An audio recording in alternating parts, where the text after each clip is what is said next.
ನಮಸ್ಕಾರ ರಿವ್ಯೂ ಚಾನಲ್ಗೆ ಸ್ವಾಗತ. ನಾನು ಸೌಖ್ಯ ಗಾಂವ್ಕರ್. ಕಾಂಗ್ರೆಸ್ಗೆ ಮತ್ತೊಂದು ಮಹಾಘಾತ. ಕೈ ಬಿಗ್ ಲೀಡರ್ ಬಿಜೆಪಿ ತೆಕ್ಕೆಗೆ. ಮಧ್ಯಪ್ರದೇಶದಲ್ಲಿ ಒಂದು ಕಡೆ ಬೆಳವಣಿಗೆ ಆಗ್ತಿದೆ, ಬಿಹಾರದಲ್ಲಾಯ್ತು, ಯುಪಿಯಲ್ಲಿ ದೊಡ್ಡ ಬೆಳವಣಿಗೆ. ಅದ್ರ ಬೆನ್ನಲ್ಲೇ ಬರ್ತಿರೋ ಇನ್ನೊಂದು ಬ್ರೇಕಿಂಗ್ ನ್ಯೂಸ್ ನಿಮ್ಮ ಮುಂದೆ ಇಡ್ತಾ ಇದೀವಿ. ಮಿಸ್ ಮಾಡಿದ್ರೆ ನಮ್ಮ ಚಾನಲ್ನ ಸಬ್ಸ್ಕ್ರೈಬ್ ಮಾಡಿ, ಹಾಗೆ ನಿಮ್ಮ ಅಭಿಪ್ರಾಯ ಕಮೆಂಟ್ ಮಾಡಿ ತಿಳಿಸಿ. ಎಸ್ ವೀಕ್ಷಕರೇ, ಇದೇನಾಗ್ತಿದೆ ರಾಷ್ಟ್ರ ರಾಜಕಾರಣದಲ್ಲಿ, ಅದರಲ್ಲೂ ಭಾರತ್ ನ್ಯಾಯ ಯಾತ್ರೆ ಹೊತ್ತಲ್ಲಿ ಆಘಾತದ ಮೇಲೆ ಆಘಾತ. ಬಿಹಾರದಲ್ಲಾಯ್ತು, ಯುಪಿಯಲ್ಲಾಯ್ತು, ಈಗ ಮಹಾರಾಷ್ಟ್ರದಿಂದ ಮತ್ತೊಂದು ಸುದ್ದಿ. ಮೊದಲೇ ಮಹಾರಾಷ್ಟ್ರದ ರಾಜಕಾರಣದಲ್ಲಿ ಅಲ್ಲೋಲ ಕಲ್ಲೋಲ ಆಗಿದೆ.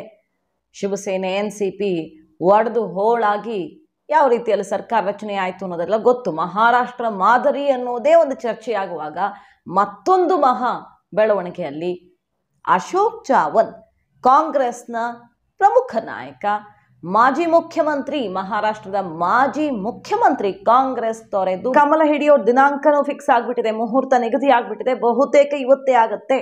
ಅಷ್ಟರ ಮಟ್ಟಿಗೆ ಮಾತುಕತೆ ಫೈನಲ್ ಆಗಿ ಕಾಂಗ್ರೆಸ್ಗೆ ಆಘಾತ ಎದುರಾಗಿರೋದು. ಸುಮಾರು ತಿಂಗಳುಗಳಿಂದ ಊಹಾಪೋಹ ಓಡಾಡ್ತಿತ್ತು, ಬಟ್ ಅದು ಆ ಥರ ಏನು ಇಲ್ಲ ಅಂತ ಅಲ್ಲಗಳ್ಕೊಂಡು ಬರ್ತಾ ಇದ್ರು ಅಶೋಕ್ ಚಾವನ್ ಅವರು. ನಾಂದೇಡ್ ರೀಜನ್ ನಲ್ಲಿ ಪ್ರಭಾವಿ ನಾಯಕ ಅವರು, ಅವರ ಹಿಡಿತಾ ಇದೆ. ಮಹಾರಾಷ್ಟ್ರದಲ್ಲಿ ಹೇಳಿ ಕೇಳಿ ಫೈಟ್ ಚೆನ್ನಾಗಿದೆಯಲ್ವಾ ಈ ಸಲ. ಕಾಂಗ್ರೆಸ್, ಎನ್ಸಿಪಿ, ಶಿವಸೇನೆ ಒಡೆದು ಹೋಳಾದ ಬಳಿಕ ಕೂಡ ಶಿವಸೇನೆ ಎನ್ಸಿಪಿಗೆ ಒಂದಿಷ್ಟು ಬಲ ಇದೆ. ಎಲ್ಲರೂ ಸೇರಿ ಬಿಜೆಪಿಗೆ ಸರಿಯಾದ ಫೈಟ್ ಕೊಡ್ತಾರೆ. ಹತ್ತತ್ರ ಈಕ್ವಲ್ ಸೀಟ್ಸ್ ಶೇರ್ ಆಗಬಹುದಾ ಎರಡು ಬಣಗಳ ನಡುವೆ, ಅಂದರೆ ಎನ್ ಡಿ ಎ ಮತ್ತು ಇಂಡಿ ಕೂಟದ ನಡುವೆ ಅನ್ನೋ ಮಟ್ಟಿಗೆ ಚರ್ಚೆಗಳಿದ್ವು. ಆದರೆ ಈಗ ಶಿವಸೇನೆ ಉದ್ಧವ್ ಠಾಕ್ರೆ ಅವರು ಬೇಜಾರು ಮಾಡ್ಕೊಂಡಿದ್ದಾರೆ ಸೀಟ್ ಶೇರ್ ಬಗ್ಗೆ. ಸೊ ಇಂಡಿ ಕೂಟದಲ್ಲಿ ಸೀಟ್ ಶೇರ್ ಮಾತುಕತೆ ಯಶಸ್ವಿ ಆಗಿಲ್ಲ. ಪ್ರತ್ಯೇಕವಾಗಿ ಸ್ಪರ್ಧೆ ಮಾಡಿದ್ರು ಕೂಡ ಒಂದಿಷ್ಟು ಸ್ಥಾನಗಳು ಬರ್ತಾವೆ. ಬಿಜೆಪಿಗೆ ಅಷ್ಟಕ್ಕಷ್ಟು ಬಾಚಿಕೊಳ್ಳೋ ಥರ ಅಂತೂ ಇಲ್ಲ ಮಹಾರಾಷ್ಟ್ರದಲ್ಲಿ. ಇದ್ರ ನಡುವೆ ಈ ಬೆಳವಣಿಗೆ ಟ್ವಿಸ್ಟ್ ಕೊಡುತ್ತಾ, ಒಂದೊಂದು ಸ್ಥಾನವನ್ನು ಕೂಡ ಬಹಳ ಗಂಭೀರವಾಗಿ ತಗೊಳ್ತಿರುವಂತಹ ಬಿಜೆಪಿ ಕಾಂಗ್ರೆಸ್ ಅಲ್ಲಿ ಬೇಸತ್ತಿರುವಂತಹ ಪ್ರಮುಖ ನಾಯಕರ ಮೇಲೆ ಕಣ್ಣಿಟ್ಟಿದೆ.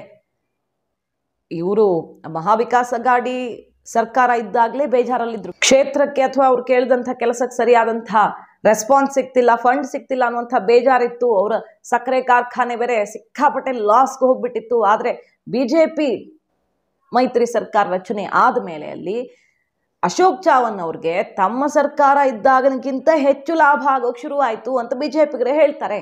ಇದೆಲ್ಲ ಮಾತುಕತೆ ನಡೀತಾ ಇತ್ತು ಸುಮಾರು ದಿನಗಳಿಂದ. ನೋಡಿ, ಅವ್ರು ಬರ್ತಾರೆ, ಕೆಲವೇ ದಿನಗಳಲ್ಲಿ ಬರ್ತಾರೆ, ಖುಷಿಯಾಗಿದ್ದಾರೆ ಅವ್ರು ತುಂಬ ಬಿಜೆಪಿ ಬಗ್ಗೆ. ನಮ್ಮ ಸರ್ಕಾರ ಬಂದ ಮೇಲೆ ಅವ್ರ ಸಕ್ಕರೆ ಕಾರ್ಖಾನೆಗೆ ಸರ್ಕಾರ ಕಡೆಯಿಂದ ಸಿಕ್ಕಿರುವ ಅನುಕೂಲ ಇರಬಹುದು, ಬೇರೆ ಬೇರೆ ರೀತಿಯಲ್ಲೆಲ್ಲ ಅವ್ರಿಗೆ ಬಲ ಸಿಕ್ಕಿದೆ. ಸೊ ಸದ್ಯದಲ್ಲೇ ಅವ್ರು ಸೇರೋದು ಫಿಕ್ಸ್ ಅಂತಾನೆ ಹೇಳ್ತಿದ್ರು, ಅವ್ರು ಇಲ್ಲ ಅಂತ ಹೇಳ್ತಿದ್ರು. ಇದು ಆಗ್ತಾ ಆಯ್ತು ಸುಮಾರು ದಿನಗಳಿಂದ. ಈಗ ಕಮಲ ಹಿಡಿಯೋದು ಫಿಕ್ಸ್ ಆಗಿದೆ. ಮಧ್ಯಪ್ರದೇಶದಲ್ಲಿ ದೊಡ್ಡ ನಾಯಕ, ಕಾಂಗ್ರೆಸ್ನ ಮಾಜಿ ಮುಖ್ಯಮಂತ್ರಿ, ಗಾಂಧಿ ಫ್ಯಾಮಿಲಿ ನಿಷ್ಠಾವಂತ ನಾಯಕ ಕಮಲ್ನಾಥ್. ಶಾಕಿಂಗ್, ಇದು ನಂಬೋದಿಕ್ಕಾಗದಂಥ ಬೆಳವಣಿಗೆ.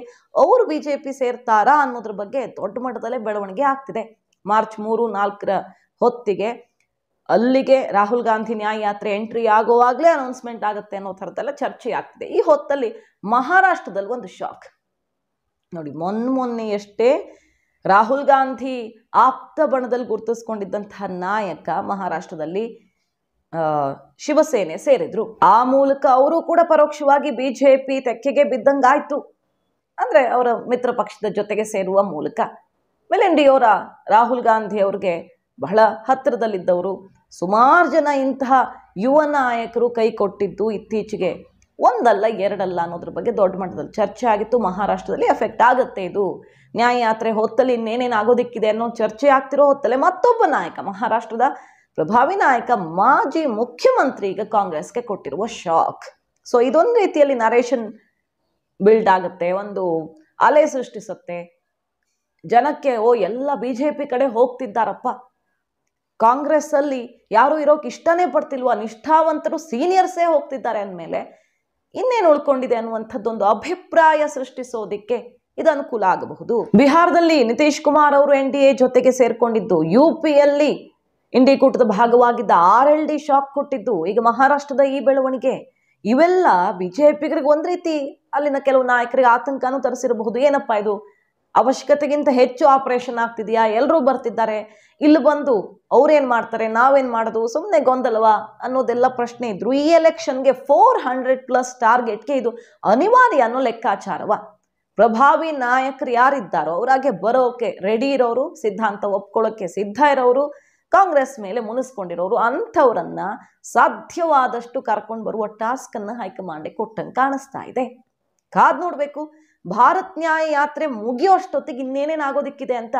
ಒಂದೊಂದು ರಾಜ್ಯ ಎಂಟ್ರಿ ಆಗೋ ಹೊತ್ತಲ್ಲಿ ಆಯಾ ರಾಜ್ಯದಲ್ಲಿ ಆಘಾತ. ಈಗ ಮಹಾರಾಷ್ಟ್ರದ ಕಡೆಯಿಂದ ಬೇರೆ ಶಾಕಿಂಗ್ ನ್ಯೂಸ್. ಮಾಹಿತಿ ನಿಮ್ಗೆ ಇಷ್ಟ ಆಗಿದ್ರೆ ಮಿಸ್ ಮಾಡಿದ್ರೆ ನಮ್ಮ ಚಾನಲ್ನ ಸಬ್ಸ್ಕ್ರೈಬ್ ಮಾಡಿ, ಹಾಗೆ ನಿಮ್ಮ ಅಭಿಪ್ರಾಯ ಕಮೆಂಟ್ ಮಾಡಿ ತಿಳಿಸಿ. Thank you.